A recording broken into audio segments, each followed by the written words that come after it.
السلام علیکم، میں حنزلہ بٹی پرفیوم کلاؤڈ میں آپ کو خوش آمدید کہتا ہوں۔ امید کرتا ہوں کہ آپ سب بخیر و عافیت ہوں گے۔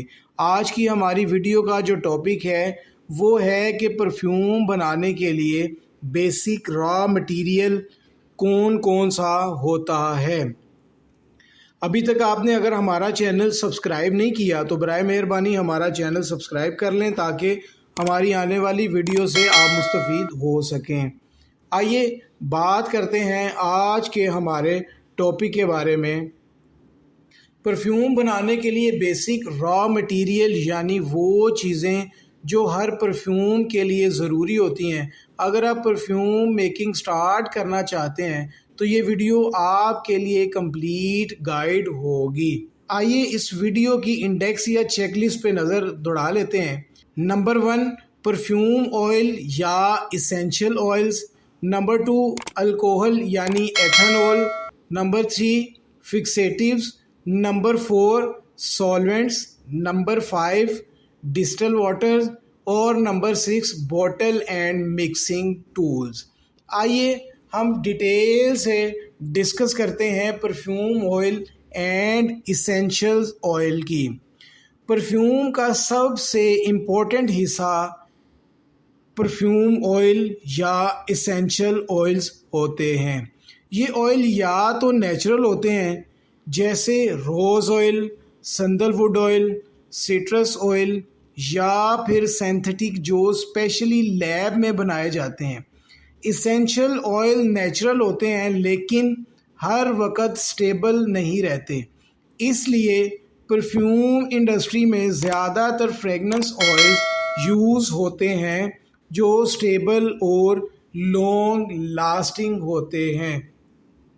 ہمیشہ آئل کو ایئر ٹائٹ باٹلز میں ڈارک جگہ پر سٹور کرنا چاہیے۔ اب ہم دوسرے نمبر پہ بات کرتے ہیں الکوہل یا ایتھنول کی۔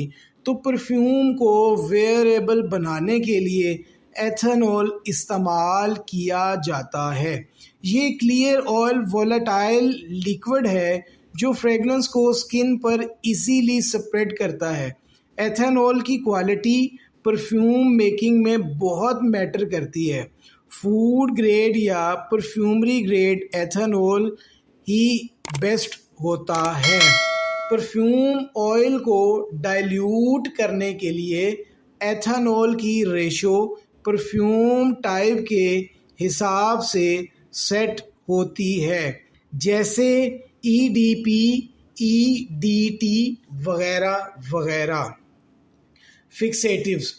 اگر ہم فکسیٹیوز کی بات کریں تو فکسیٹیو وہ انگریڈینٹس ہیں جو پرفیوم کو زیادہ لاسٹنگ دیتے ہیں اور نوٹس کو بیلنس کرتے ہیں۔ یہ نیچرل بھی ہوتے ہیں جیسے مسک، امبر، سندل ووڈ، اور سینتھیٹک بھی ہوتے ہیں۔ ISOE سپر، گلیکسولائڈ، مزید آپ کو ان پہ ہماری ویڈیوز بھی مل جائیں گی، آپ ہماری جا کے ان ویڈیو کو بھی دیکھ سکتے ہیں۔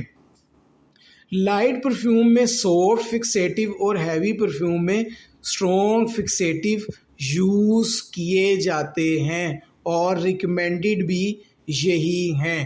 اب ہم بات کرتے ہیں سولونٹ یعنی DPG کی۔ تو سولونٹ جیسے DPG پرفیوم میکنگ میں ایک سٹیبلائزر کا کام کرتا ہے۔ یہ آئل کو ڈائلیوٹ کر کے انہیں سموتھ بنانے میں مدد کرتا ہے اور یہ اسکن فرینڈلی بھی اس کو بناتا ہے۔ اس سے پرفیوم کی پروجیکشن اور فیل بیٹر ہو جاتی ہے۔ اکثر اوقات پرفیوم آئل DPG میں استعمال کیے جاتے ہیں تاکہ فریگننس سافٹ اور ویئریبل ہو سکے۔ اکثر عطر یا پرفیوم بیسڈ پرفیوم میں DPG استعمال کیا جاتا ہے تاکہ فریگننس سافٹ اور ویئریبل ہو سکے۔ آئیے ہم بات کرتے ہیں ڈسٹل واٹر کی۔ تو کچھ پرفیوم کی فارمولیشن میں ڈسٹل واٹر بھی استعمال کیا جاتا ہے تاکہ پرفیوم کا ٹیکسچر سموتھ اور ہارشنیس کم ہو آرڈنری ٹیپ واٹر یوز کرنا غلطی ہوتی ہے کیونکہ اس میں سالٹ اور منرلز ہوتے ہیں جو پرفیوم کو خراب کر دیتے ہیں۔ تو اس لیے اگر واٹر یوز بھی کرنا ہو تو ڈسٹلڈ واٹر ہی استعمال کیا جائے۔ اب ہم بات کرتے ہیں باٹلز اینڈ مکسنگ ٹولز کی۔ تو پرفیوم بنانے کے لیے آپ کو کلین گلاس باٹل، پپٹس، بیکرز اور میئرنگ اسکیل کی ضرورت ہوتی ہے۔ یہ ٹولز انشور کرتے ہیں کہ پرفیوم ہائیجینک اور ایکوریٹ پروپورشن میں بنتا ہے۔ پلاسٹک بوٹل اوائڈ کریں کیونکہ وہ فریگرنس آئل کو ابزورو کر لیتے ہیں۔ میرے بہت سارے دوست مجھے کہتے ہیں جی آپ کی ویڈیو جو ہے وہ بہت سلو ہوتی ہے۔ آج کوشش کی ہے میں نے کہ اپنی ویڈیو کو کچھ تیز بناؤں تاکہ آپ اس کو کم وقت میں دیکھ کر زیادہ چیزیں سیکھ سکیں، لیکن میرے خیال سے جو چیز آرام سے سیکھی جائے وہ بہت زیادہ بہتر ہوتی ہے اور جلدی سمجھ آتی ہے۔ تو یہ تھی ہماری آج کی بیسک را مٹیریلز کے حوالے سے ویڈیو۔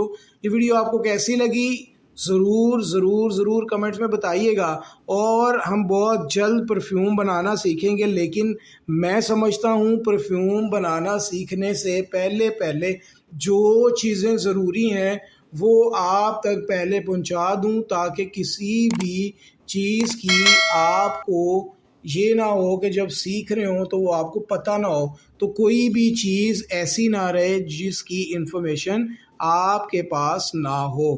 تو برائے مہربانی ہماری ان ویڈیوز کو پورا دیکھا کریں تاکہ آپ کو ان ساری چیزوں کا پتہ چل سکے۔ حنزلہ بٹی کو اجازت دیں، انشاءاللہ ایک اچھے اور نئے ٹاپک کے ساتھ آپ کی خدمت میں دوبارہ حاضر ہوں گے۔ اللہ حافظ۔